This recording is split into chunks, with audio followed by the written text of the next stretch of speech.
आम्भे जेपरी पवित्र तुमाने सेपरी पवित्र हो सेतिपाई आमने प्रत्येके पवित्र हेबा नितांत आवश्यक।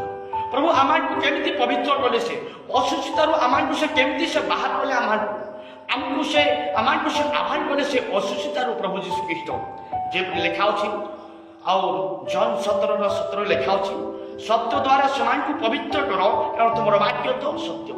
अर्थात से पवित्र करणर वाक्य प्रभु आमांक जीवन में प्रभु आनिले से वाक्य द्वारा प्रभु आज आम कौन कले से प्रत्येक प्रभु पवित्र आमांक कले से आम हूँ पवित्र लोक मैंने से आम पुनर्बार से असुचिता कामुकता ये समस्त पाप में आम मैंने केवे आसक्त होगा ना प्रभुंर वाक्य आमको यह कथा कहना से प्रभु आज आम वाक्य द्वारा आम कथा कहते कौन ईश्वर आम असुचितार जीवन यापन करने निम्ते आह्वान न करे आम से पवित्र होगा निम्ते